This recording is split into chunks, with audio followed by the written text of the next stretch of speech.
Hey y'all, welcome back to another speed build. Today we're doing a little bit of a modern build using these amazing new windows that came with the Get Together pack. I feel like many simmers have been super inspired by these new windows, myself included, and I just really wanted to pop into game and just see what I could do with them. I'm not a huge modern builder, I just find myself doing more suburban homes and cottages. I kind of struggle with the modern look, but I was feeling so inspired by these windows, I thought I would just give it a shot. So this build is on the gallery as a residential lot, which I think could work really nicely. I think this would be a super fun place to live, but I also think it could be really good as a rental, like if your Sims are gonna go on a honeymoon, or maybe your single Sim just wants to get away for a bit. I think this would be perfect. And if you are interested in downloading it, just search the hashtag Alicia Sims on the gallery and you should be able to find it that way. But anyway, I did have a little bit of trouble with these windows.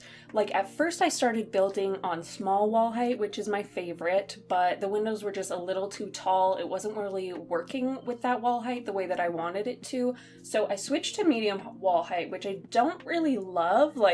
I really prefer the small wall height, but it was worth it for this amazing floor to ceiling window moment.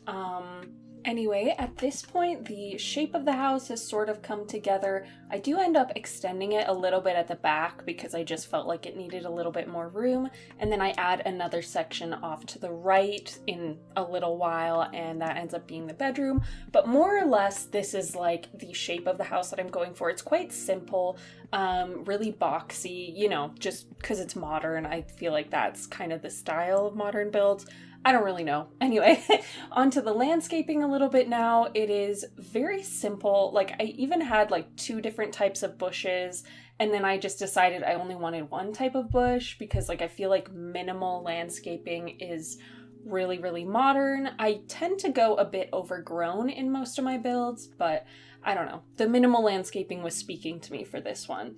I also grabbed some debug fences, which are just plain white. I thought they went really nice with the vibe. They're a little luxurious, and I don't add them all the way around the build. They're more just for decor rather than actually fencing off the lot. I even add a little pool in the front, which may be a bit redundant given that this lot is right by the water and there's probably a swimming area nearby. But I don't know, I just felt like that would be good in the front yard space. Speaking of this lot, it is called Mid Nowhere. It is from the Get Together expansion world, Windenburg, I think it's called.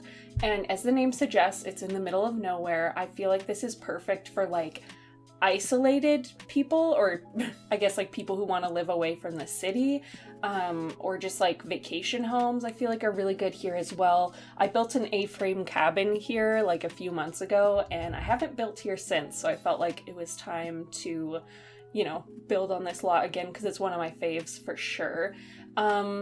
Just playing around a little bit with the tile in the bathtub or swimming pool, I mean.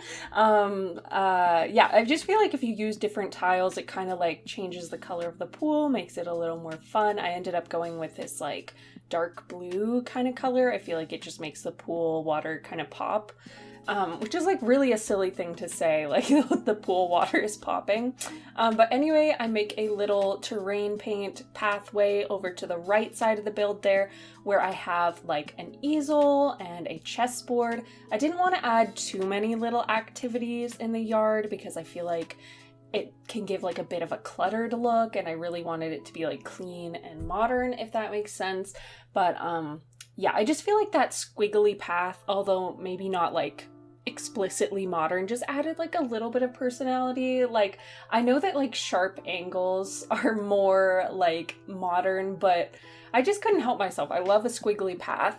And then we're just finishing up with a little bit more plain landscaping. I added 2 identical trees, but I sized one up ever so slightly using the tool mod.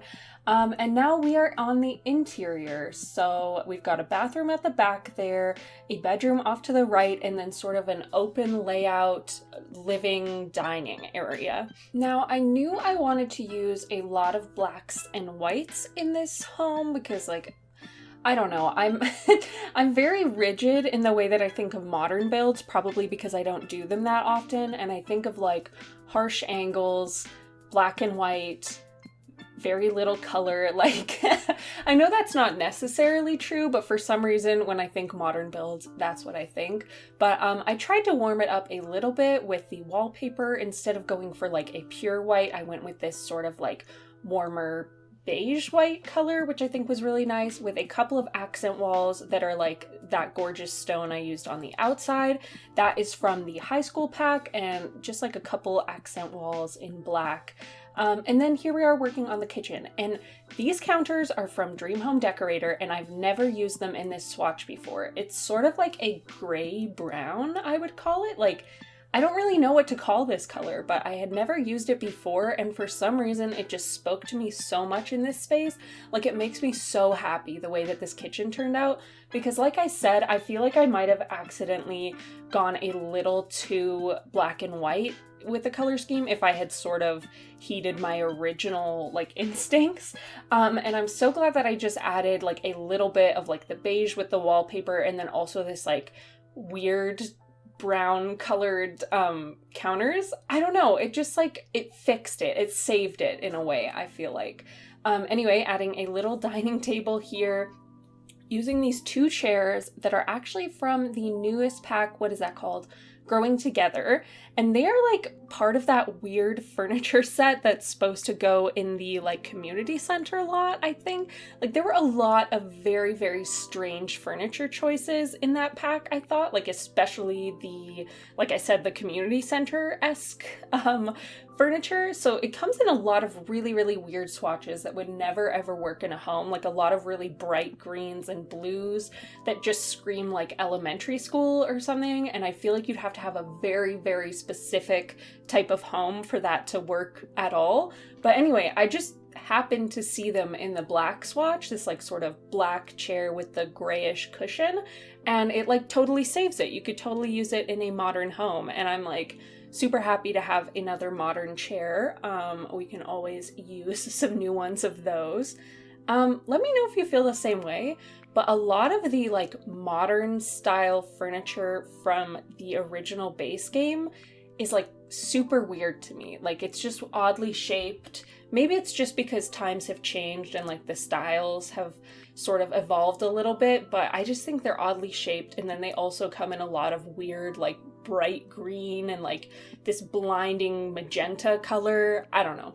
Anyway, long story short, I really liked those chairs, so I decided to use them. I added a little bit of clutter in the kitchen as well, but not too much. Like, I wanted it to feel like whatever clutter was in this home was like very intentionally placed. Like, nothing was sort of just left around. It was kind of like intentionally put there, and the person who lives here is pretty neat. At least that was what I was thinking. Listen, if you want to have a clumsy, or not clumsy, if you want to have a slob sim live in here, like, by all means, please do. Like, do whatever you want. It makes me really happy to think that people actually download my builds and play in them.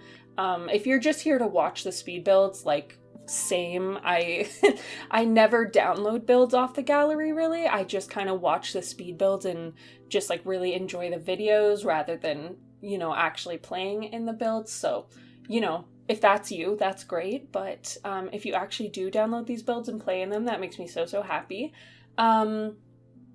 But yeah, I kind of found these couches. We're working on the live-in space now, I should say. But I found these couches that are like from the base game, and they have this swatch that's almost identical to the kitchen counters. And normally I wouldn't do this. Like, I think when things match too much, I think it looks weird. And I do think it looks weird here, but like the color made me so, so happy that I was like, I'm just gonna put it in the couches too. You know what I mean? Like, this gray brown color was just speaking to me so much that I was like, I don't even care that like the couch and the counters match like suspiciously well. I'm just gonna go for it. And then I added another easel as well because I figured the sim who lives here was probably an artist. Like, there's an easel outside and there's an easel in here. Maybe like the sim who lives here prefers to paint outside, but then like if it's bad weather or something, they'll just finish up their paintings in here. But yeah, also as far as the artwork goes, I really like the artwork choices that I've used so far. I find after a while I sort of run out of paintings to use because I only have a few that I really, really like. That's like my toxic trait, is I have like 4 or 5 paintings that I love in The Sims, and then I just refuse to use the other ones. So I end up repeating my artwork a lot. But I tried really hard to sort of switch it up. Like I used that City Living painting, the really big one, in a black and white swatch above the dining table. I think that is so, so cute. I used some cats and dogs paintings as well, and then that new sort of beige base game one that has like some fun squiggly lines on it and this sort of like abstract design. Those are some of my faves. But in here in the bathroom, I use this sort of wall decoration that's just 4 squares. And I don't think that's necessarily meant to be used like that. Like, I don't really know what that is. I don't know if it's just like, I don't know what that is, but I used it as a wall decoration and I thought it looked very nice. And yeah, this is actually my second attempt at this bathroom. Full disclosure, after doing the living space, which came together very, very easily, I did the bedroom and the bathroom, and then I went to sleep, and I woke up the next morning, and I was like, the bedroom and the bathroom are just not it. Like, I loved the living space. I don't think I can say that enough. Like, it made me so happy, but the bedroom was just not it, and the bathroom was, like, just okay. So I was like, I'm just gonna try again, and I'm so glad that I did, because I think it turns out so much better this way. The original layout that I had for the bedroom had the bed the other way, as in the headboard was like right against the window, and it just totally disrupted the flow of the bedroom. Like, I thought it would be super like adorable and grand to have this like gorgeous window behind the bed and have these curtains, and it did look really, really nice, but it just wasn't worth it because it just disrupted the flow so much, and I couldn't find a good space for a television. And I really did want a television in the bedroom because you may have noticed I wasn't able to fit one in the living room. So anyway, long story short, I'm really, really glad that I retried the bedroom and the bathroom. I think it turned out so much nicer the second time around. One thing I also think is worth noting is the dresser that I sort of fashioned. I knew I wanted something modern, but none of the modern dressers were really speaking to me. So I ended up grabbing 3, there's only 2 now, but eventually there will be 3 of these little dressers that came with University, and I sort of put them together to make like a tall, very spacious dresser. Like, it would be able to fit a lot of clothes in there, which would be super handy. I'm also making a little custom mirror here with just some of those base game mirrors and like these random wood pieces from the debug menu. And yeah, I also add a little accent chair here by the dresser. It's from Eco Lifestyle and it is so, so cute. It's like got this kind of weathered wood look, or like organic wood that hasn't really been like painted over or treated. Like, it just looks really organic, and I think it's so, so nice, and it kind of fit the vibes in here, so I decided to do a little accent chair moment. But yeah, we're kind of coming to the end of this build, so I hope you enjoyed. It's on the gallery if you want to download it. Thank you for watching. Bye!